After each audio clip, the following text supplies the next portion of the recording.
Among good people. Welcome to the studio. How are you? Thank you. Yeah, all good. Got my coffee, so ready to go. Good to go. Yeah. But yeah, so tell me about Among Good People, because it's a name I've heard around town and in various places constantly, and you've been recommended for the podcast on several occasions. And I appreciate it. I'm glad we're finally here, but love to know a bit more. Yeah, sure. So Among Good People was a streetwear brand that I started off. Was originally called Spread Salam, which means spread peace. And the idea was to just basically take inspiration from iconic football jerseys and clubs of the past. So my kind of teenage era was the 90s. So, you know, a lot of focus on Italian football. And that was basically the start of the project. And then during that time, we've done collaborations with different people, again, mainly around football streetwear. And then in the past year, we've kind of evolved into Among Good People. Among Good People was always something that was always going to be there eventually, but I wasn't sure at the time when to start that off. So I kind of went with Spread Salam initially. And then now here we are, sort of 4 years on, got a nice little following, but it's quite, I guess, an understated following. It's not like massively everywhere. It's everywhere in pockets. But yeah, it's doing okay. We've got good following across Europe, Middle East, in the US as well. So yeah, so far so good. The kind of key thing of the project is that for everything that we sell, whether that be my kind of personal artwork, because I do digital art as well, or whether it be sales through shirts and collaborations, we'll always give something to charity. So in the last 4 years, we've raised, I think we're just under 11K now, Nice. which we've given to local charities such as the Hope Centre in Northampton, out into, you know, global organisations like the UN Relief Workers Agency. Wicked. So yeah, that's it in a nutshell. And you yourself have done loads of sort of creative stuff with you. I mean, weirdly, when you got recommended as Among Good People, it was Lawrence from Passenger who was like, you need to get him on, and we were like, well, I don't think we know who he is. Like, and Lawrence, I'll put you in contact. And then obviously, like, well, even when I spoke to you about it at the exhibition, and then I was like, had this sort of like, oh, it's you, who, like, we've known you for a few years for various other projects. If you wanted to give a bit of background on like the other stuff you've done. Yeah, sure. Shout out Lawrence. Just get him in there. So back, I guess with every creative endeavor anyone's done recently, it all stems back to COVID. So this period of isolation and not really being able to do anything other than just kind of be in your own thoughts. So I knew at that point I'd lost my job, so I have a role which was mainly global focused. So the job ended sort of Feb 2020, and then March we got locked down. So it was like, right, I'm not coming out of this the way I went in, and if it's now or never, basically, because I've got the time. So always interested in creative stuff, always interested in design, kit design, football, and digital art. And I just thought maybe now's the time to just learn. So I just learned how to use some illustration software, started producing some prints, whatever was in my head. I just kind of got it out, because then I had the ability to do it. And then it just kind of went from there. So I guess with the art stuff, that's mainly focused on footwear and on football, obviously. And recently I did a project just covering Northampton shoes industry. So I've been in Northampton about 20 years now. And when I hit the 20th year, I was like, let me do something just to kind of celebrate the fact that I've been here, or commemorate. So I went to all of the factory stores of the shops that are still, the shoemakers are still here. And I said, right, what's your best seller? And then they showed me what shoe it is. So I went home and just did a series of illustrations for each of those shoes and call it Made in Northampton. I then went back out to them, gave them all their own like individual one of one. And then I started selling them. But, you know, just a generic shoe, not including their branding and stuff. And now they're being sold at the Shoe Museum gift shop. Nice. And also at 15 Collingwood as well in Abington. Which was 15 Collingwood? 15 Collingwood is it's a little like gallery space, but they do everything from jewelry to prints to, you know, old furniture that's been upcycled. It's a really cool place, and I would definitely recommend you go check it out. Oh, wicked! Yeah, so that's been pretty good. And then just prints have kind of been on and off that I've been doing mainly for friends, and then just a few things like the Maining Northampton series as well. So it's just like, it's downtime really. If I have the time, I'll work on it. If I don't, it's like, okay, I'll come back to it, sort of thing. It feels like the purest form of creativity, just like inspired to do it. And it's cool that you took it to the shoe factories and like tied it in, because you did another it might be the same thing, and I'm about to just embarrass myself, but you did something else with shoes that was it more to do with trainers and sneakers as well? That was another, so I did a whole series of like sneakers and stuff, and also I guess one of the standout ones was a couple of years ago, Pata brought out like a series of trainers which they, I guess, known as the Pata Waves, Nike Air Max 1's silhouette, and they brought out 6, and they're all in different colorways and stuff. So I did an illustration set of those, which came out pretty nice. And then whenever I've gone to pop up anywhere, I've had those prints available as well. And then also off the back of the shoe project, I hooked up with a guy called Liam who runs a charity locally. I think it's the Good Soul Northampton. So he basically takes old trainers and shoes and gives them a clean and donates them to the Hope Centre. So with 15 Collingwood, we'd basically agreed that we'd give a percentage to them for him to fund that project as well. So it's just like, I like the idea of, you know, I love the idea of supporting local, and then if there's like-minded people, then we might as well do something together. And it just made sense, like shoes, Good Soul, their charity element. So it was just a nice kind of way of bringing all that together and then just producing something really cool. That's so awesome. And it's quite a knack you have for it, because it's quite a hard thing to do, to try and like connect the dots a little bit and just kind of like figure out what can be done. So that's like, I guess it is another application of creativity, but that's like a talent in itself sort of thing. No, I appreciate it. I kind of look at my corporate kind of life and corporate career, and I just feel like I don't feel like I've come to this late, but because I'm a bit kind of, I guess I'm in the kind of older category of creative, if you like. So there's an element of I've come to this a little bit later in the day, but I think what's really helped me is my corporate kind of education, because, you know, in a corporate world, you're always put in front of like some senior big wigs and whatever else, and then it's like sink or swim. Like, what is it that you need to, what do you need to get out of this conversation? And I just feel like having that, you know, experience has really helped me to suddenly say, okay, now I know how to conversate with certain people, and that's kind of helped me in the creative world. And that's the way I think we've, I guess, grown a lot quicker than, say, if someone was starting from scratch with very little experience but a seriously good idea and not necessarily know how to get that out there. Yeah, to get it someone, because that has been like the most or one of the most impressive things about seeing like Among Good People. It was like kind of something we just heard in the background, and then suddenly it was like you said, Lawrence talked about it, and then we just kind of kept just seeing it pop up in places, and we're like, oh, it's going, as like you say, and it's because you're very good at getting things out there, or getting the right people to see it who help it sort of proliferate, which I think, you're right, that experience you have with other people, that a lot of like our audience is slightly younger, and I think the big issue is like, I don't know how you'd word it, not a lack of confidence, but sometimes it's like you don't really.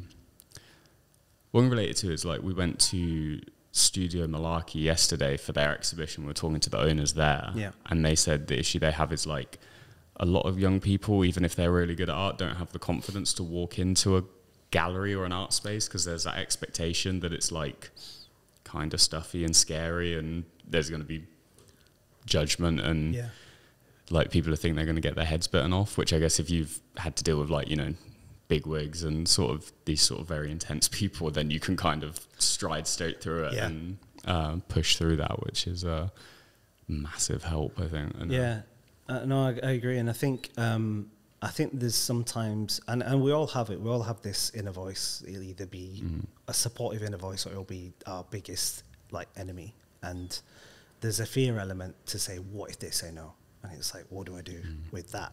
But I guess life experience will teach you as well that, look, you know, if you leave with a no, you've actually should be proud of yourself that you went out and asked.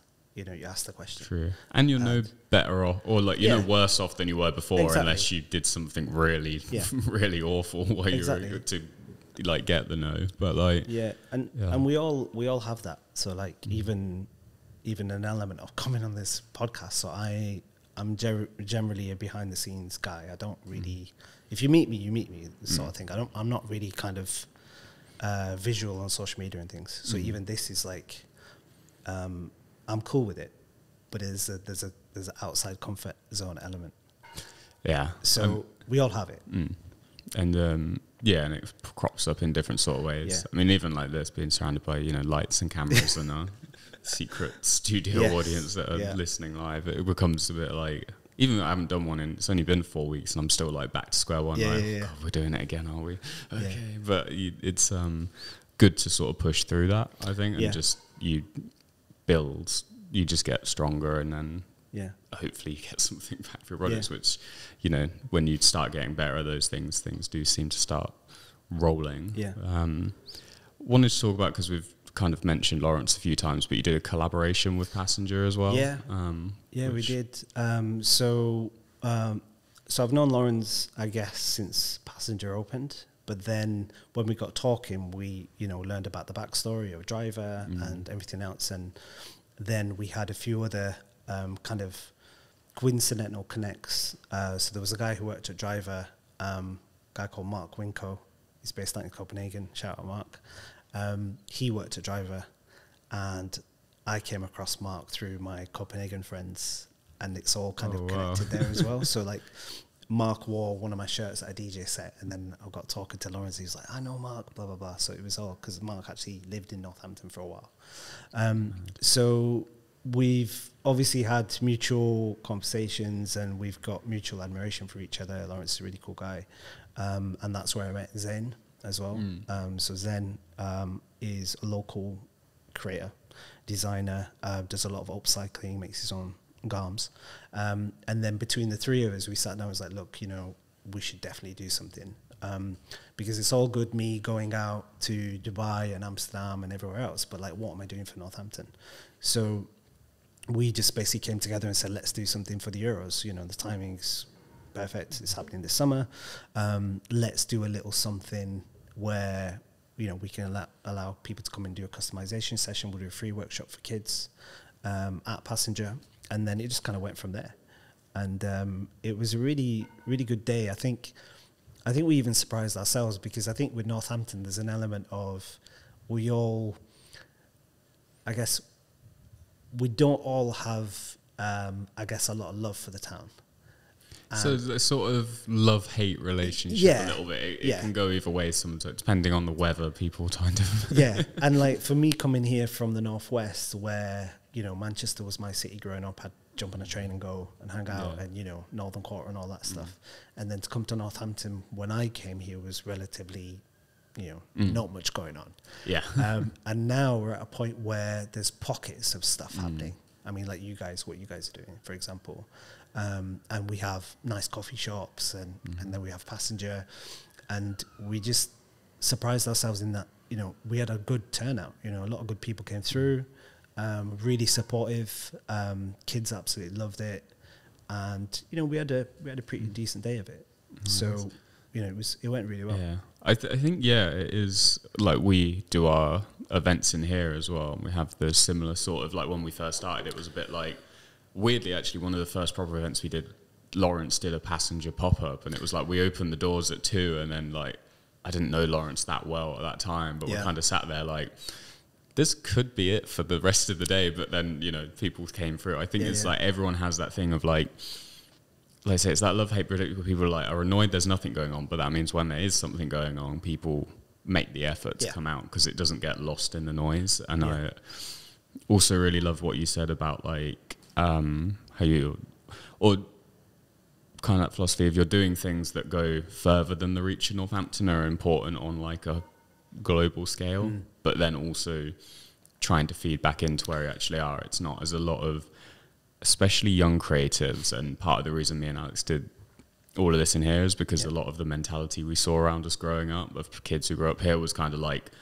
I'm taking all of my good ideas and moving them as far away from this town as I possibly can, and I'm going to take them to somewhere else. And it becomes this sort of thing of like,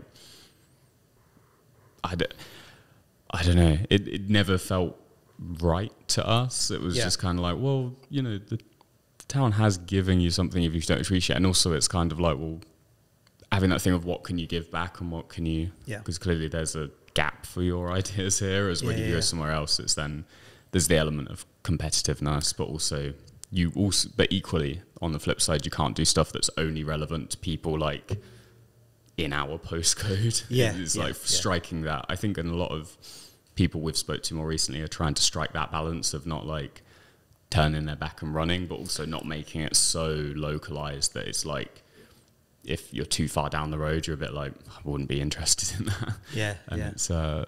It's a difficult thing to do, but I'm noticing more like your stuff, and there's a few other people cropping up that seem to be following that. And like you say, I think Northampton having better coffee shops and more things popping up definitely helps that kind of, I think it will just snowball further and further until hopefully we get our own little northern quarter. But and I think, you know, we look at what else is going on around the town, and, you know, the developments, you know, the market square and all these kind of things, I think, which are good. But I feel like the town leadership is doing a disservice to the town, in the sense that this town is full of heritage, like the shoe heritage, for example. And I've gone and spoken to these guys, and, you know, just on that little thing of what I was trying to do. But there was generally, I'd say, they were welcoming, but also they were kind of like, what is this guy doing? Like, what is he? Just this random dude turns up at your door and says, oh, I'm doing this project, really enthusiastic. And they're just like, who is this guy? And, you know, there was an element of that, and I won't say who, but like a flip side of that is that there was another factory here, which is like a family run business for a couple of generations. And they were really welcoming and warm, and I got to see the factory, and I got to see how they make stuff, and I got to learn about the process. And then all that fed like what I was doing. So we really need to kind of like bang the drum on what we are famous for and what we do have, and we don't really do that as much. As we seem to focus on what we're not doing a lot, rather than what's actually... Let's kind of solutionize. Let's, okay, all right, it's not great in certain things, but like if we just focus on the crap, then we're never going to move or evolve anywhere else. We're just going to stay in this puddle and be like, I'm just going to stay here, but I haven't got the urgency or desire to do something different. And when we were kids, you know, this kind of stuff we just didn't have. Like, I grew up in Rochdale, you know, small town outside of Manchester, predominantly an Asian neighborhood. You know, this idea of creativity and stuff was just not on our radar. And it was only till I kind of went out, I grew up a bit, went to Manchester and saw this stuff around and started to get involved in fashion, music, everything else. It was like, oh, wow, eyes open, there's so much cool stuff going on. And that's another element of Among Good People, is that it's not just about the clothes, it's about giving other creatives a platform, so that if they do feel scared or nervous or fearful, then we'll just kind of give you a platform, just showcase your stuff. Like, it's cool with us. And even the galleries like you talked about before, if they're noticing that there's an issue or they feel that there's a barrier for these kids, then make it more welcoming, you know, so that they don't have to have any lack of confidence or fear. You've got to give everyone a shot, you know, because there's just so much cool stuff out there. And I think it's that, weirdly, like me and Alex had a lot of conversations as well about sort of like the big problem with creativity in Northampton has been like, the reality is like small things that pop up and giving people a shot. There was loads of creatives and creative people, all with like nowhere to put it. So there was no infrastructure. So it was like you had a cool band. Realistically, you get to BBC introducing Northampton, and then unless you go somewhere completely different to find someone who can plug you into something different, that's like the ceiling here. Yeah, And then yeah. the same with art. It's like, so there was the NN Contemporary, but the NN Contemporary, if you're like a very early stage artist, is too big for you. And a lot of people have to go somewhere else, work their way up. And by the time they've worked their way up, they're already kind of like, well, why would I go back there when I'm up here? So it's like the problem. There's no sort of pathway that can guide you. As I think with all these sort of smaller spaces and different things going around, it's like people are trying to build that sort of, the platforms to be able to like promote all the people and get it out there to more voices. And hopefully that will sort of kind of create a bit more of a ripple effect as well, because that's just another long list of things that happen in the town. But it's like you said, like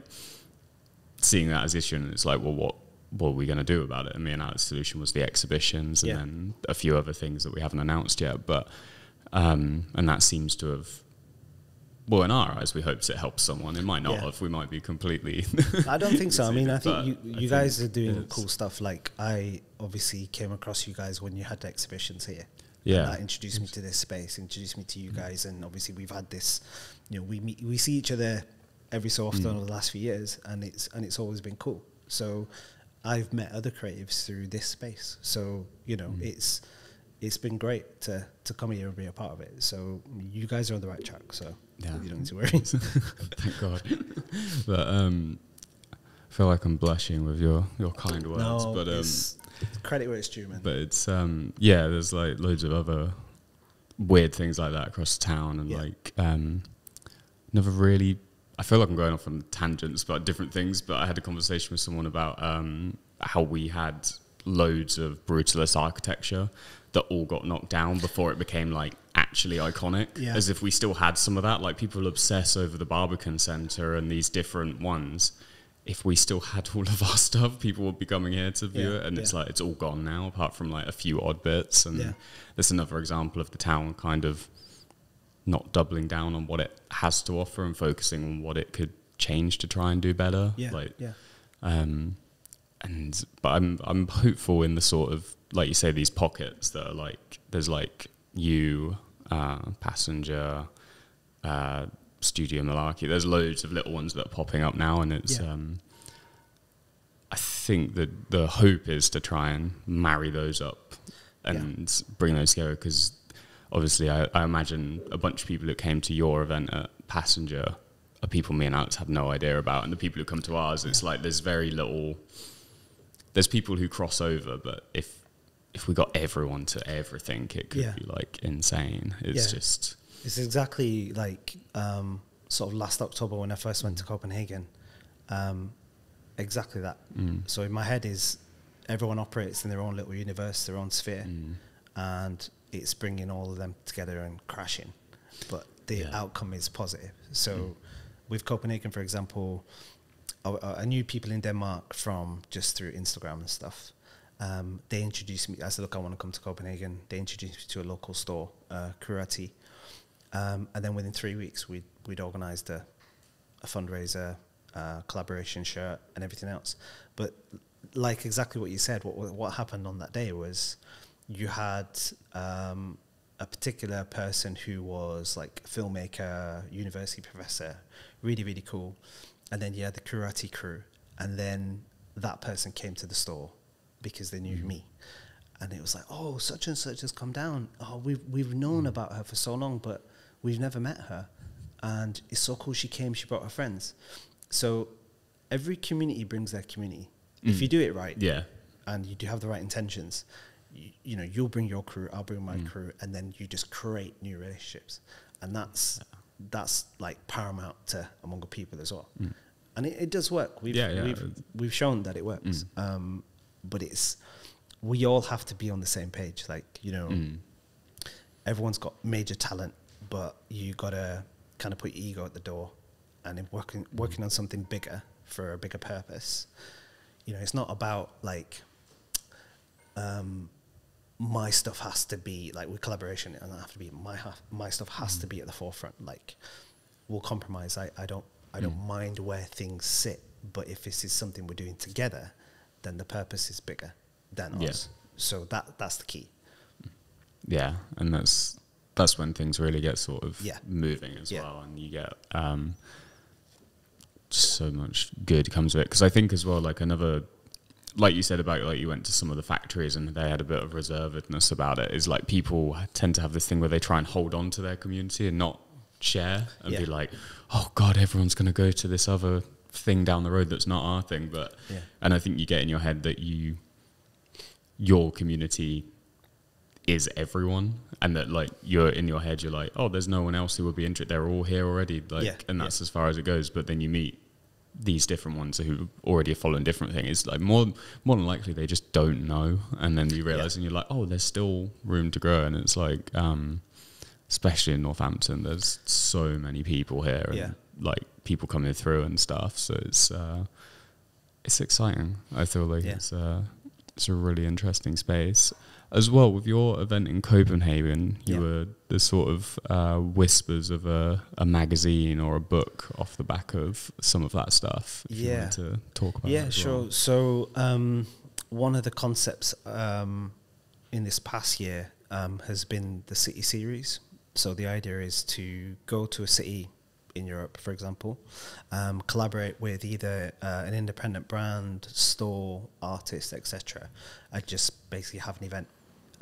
Maybe produce some garments for that event, maybe do some fundraising, and just focus on that city's talent. So Copenhagen, obviously I'd been last year, so got a pretty decent network there.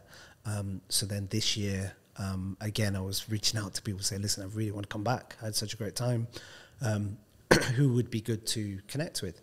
So one of my friends is a DJ producer called Saba Peda. Shout out Saba. She's like this crazy talent, and the first time I saw her was on Instagram. She was wearing one of my shirts, and I was like, I need to know who she is. And then within a few weeks we connected and we started collaborating. She recommended a local radio station called Radio Panini, and they have a space where they just pop up and they'll just stream sets, and linking back to Mark Winko, he was at one of their sets. So we got in touch, got speaking to them, and said, look, I want to come back to have a day of it. And they said, yeah, cool. And then as we got talking, like, who do you want to come and DJ? And they mentioned, oh, we've got this list in mind of people.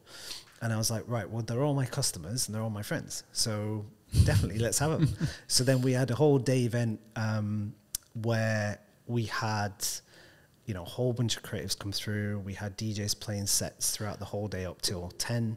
And we just, you know, rocked the place. It was brilliant. But also within that community are a lot of creatives, like some are singers, some are designers, but then they've got their day jobs. And it's not just any day job. We've got one guy, he's a doctor. Another girl, she's a doctor, like mad fashionable, but a doctor is a day job. Another guy is an architect. Another girl, she's, you know, a set designer for major TV programs in Denmark. You know, so they've all got their own things going on. So the idea of the City Series was to create this, not only the event, but also have some kind of digital magazine or even a physical magazine profiling these guys and just saying, Copenhagen, for example, great city, blah, blah, blah. But here's some like 5 or 6, you know, creatives that are out there doing their thing, learn a bit about their story, and just, again, you know, use it as a platform to showcase them. So, everything's kind of lined up, but I've just been so busy with other stuff, I've not been able to execute it just yet. But I'm just thinking of other ways we can do it. So it may just start off as being something on the website, but the end goal is eventually do some kind of something physical, and then just kind of turn that into a thing. Yeah, which is super rare, because I feel like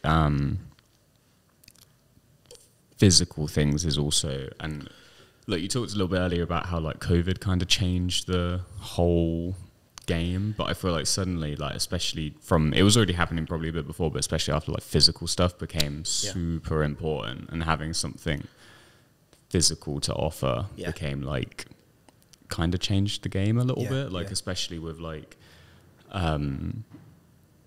books and magazines have come sort of full circle, like vinyl did 10 years ago, and it's sort of becoming kind of, people want that rather than just like to see stuff online, or probably different in the clothing space, because it's always been you can't really have a digital T-shirt. But Yeah, I mean, there are brands who are they're trying to weave in some kind of digital elements. So there's Spatial Labs, which is run by Idris Sandhu in the US.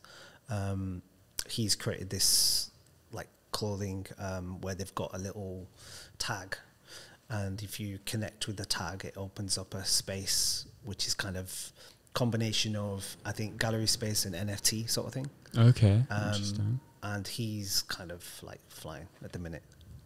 So keep an eye on how he's doing. Yeah. But yeah, I think clothing. I mean, I'm always going to obviously have these football kits. So it's going to be clothing, but I definitely next year want to move outside of clothing.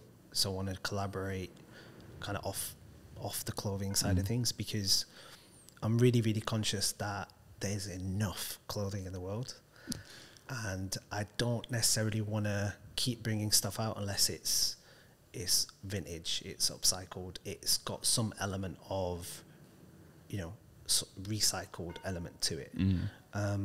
So we've been pushing vintage stuff quite a lot, like pretty heavy, and that's been going really well. But yeah, it's always in the back of my head, like, another T-shirt.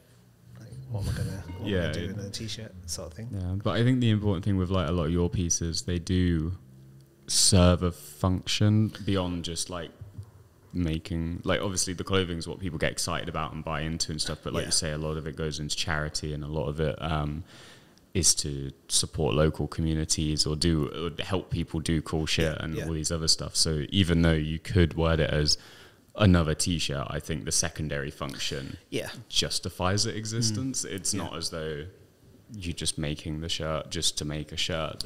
You always seem to have thought through the, I don't know what you say, the impact of it, or like there's a reason for it. It seems very thought out and deliberate and ties into things.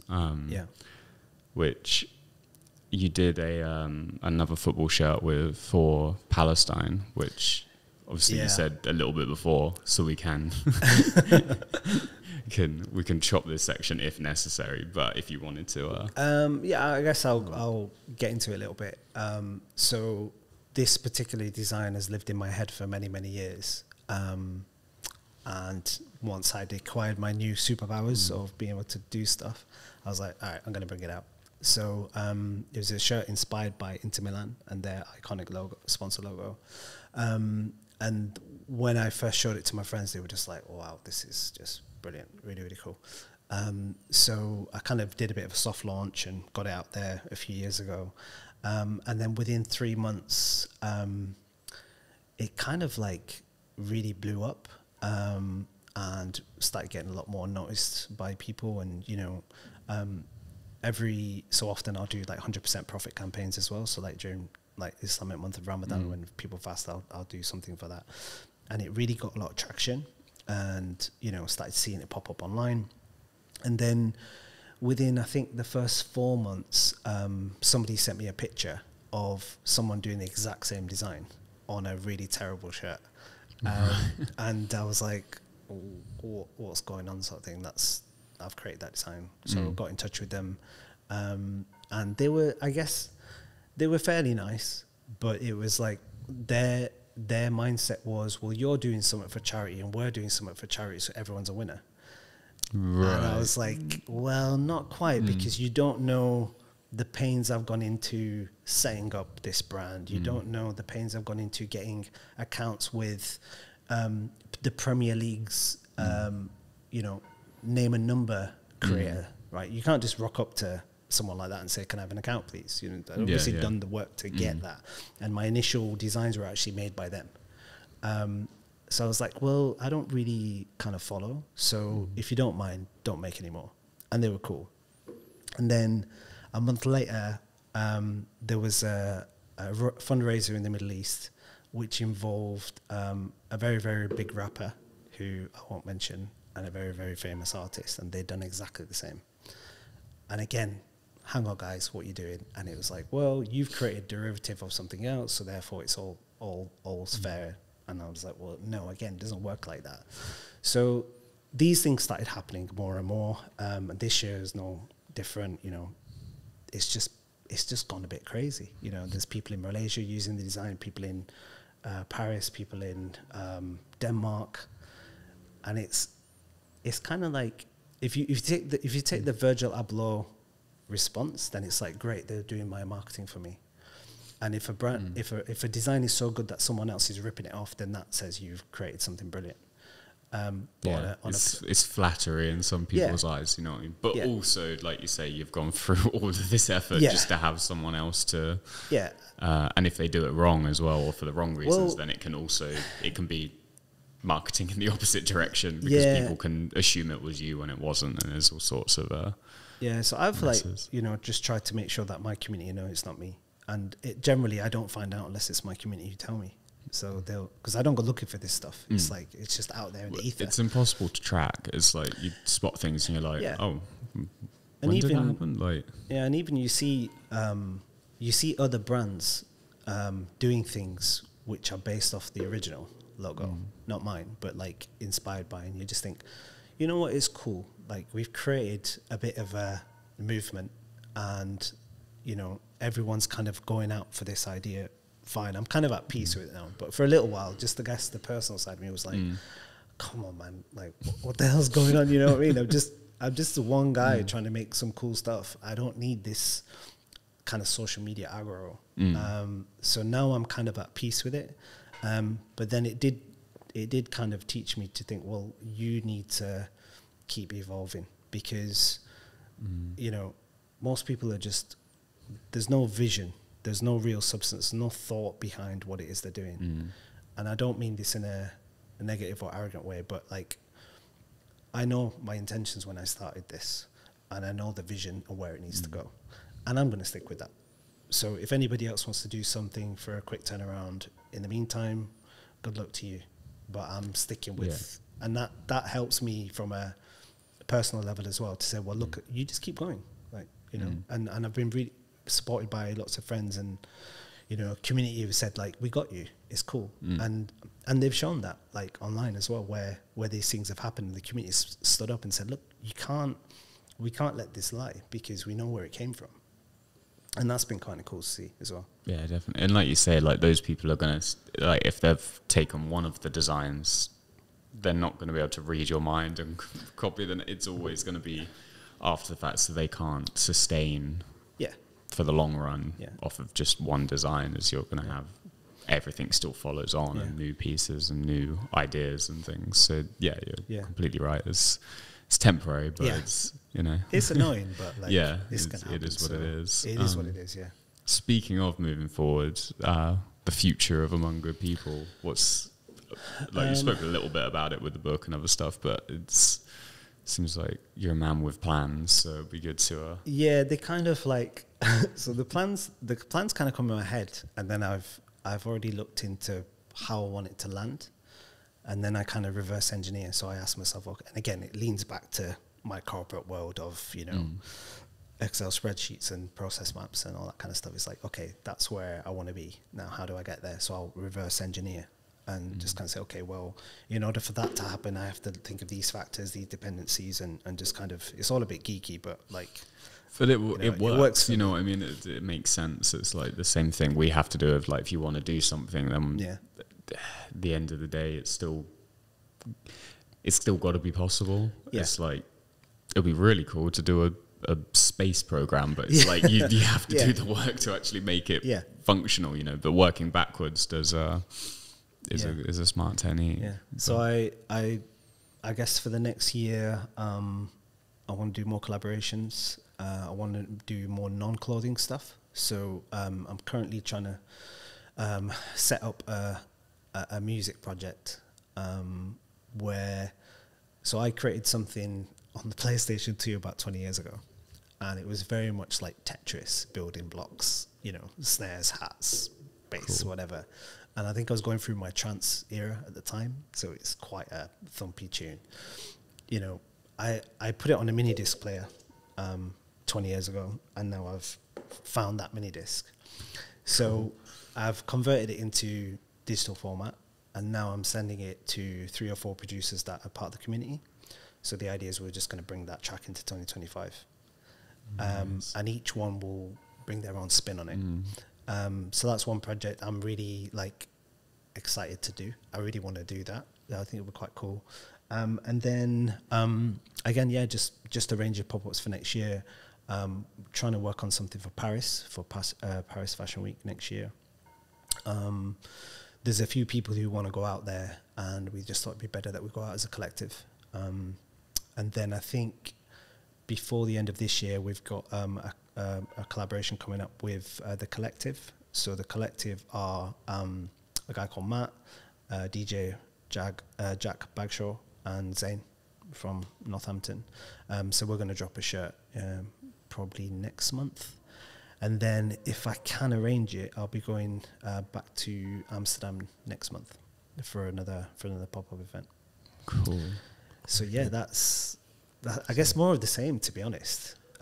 Well, plus a Tetris music project, so like more of the same, but also like I want to interest. I want to just like rethink the clothing thing, just to make it more, I guess, more purposeful. I think there's a lot more I can kind of do, but then it's whether people want to buy in and support that, because some people are very kind of, I guess, set in their ways in sense of buyer behavior, and I just want to buy new stuff. And I'm like, well, how about buy an iconic, really cool vintage looking shirt that's not been touched for 20 years and has its own story. Like I've got some vintage shirts that are 30 years old, made in England, went out to some retail store in Saudi Arabia and then worked their way back to Manchester, and now we're in my hands. Oh my God. So like, that's just nuts. Like, how would that even happen? So I want to kind of, just move more, or at least stick more to the vintage idea than having to produce new stuff. Yeah, because like you say, there's plenty of clothes out there, and it's a very difficult sort of thing to get right. But everyone does love a t-shirt, which is the bottom line when it comes to actually making it function. But yeah, still all those plans sound very, very exciting. I look forward to seeing it. Cool. Is there anything you want to shout out or plug or add? Or the only other thing is I've just recently finished a book, which is to do with football, as you may have guessed. So the book is about a collection of World Cup match balls that I have. And they're all replica balls which were made to the same specification of the time. So the 1970 ball is just black and white panel ball, and then obviously up to the more recent thermally bonded, whatever. So about 10 years ago, I got this collection, and I just said, right, what can I do with it? So I decided to find a World Cup winner from each of those years to sign the balls. And the book was about how I did it.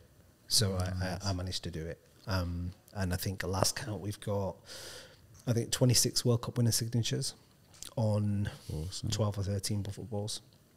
And now we've got the World Cup 2026 coming soon.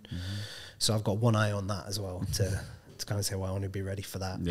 Drop a collection, organize an exhibition, and get the book published. So if there's any publishers out there, give me a shout. I'm trying to get this book done. Wicked. So, yeah. Sick. Yeah, which is, that feels full circle, because I think that was the first project you told me, and Alex, the first time we met you, it was sort of, was that like 2 years ago or something now? Probably something like that. Yeah. But yeah, awesome. Well, we'll wrap it up there. That's cool. I thanks for having me. Excited to get stuff from you. No, thanks a lot. But yeah, no problem. It's been good.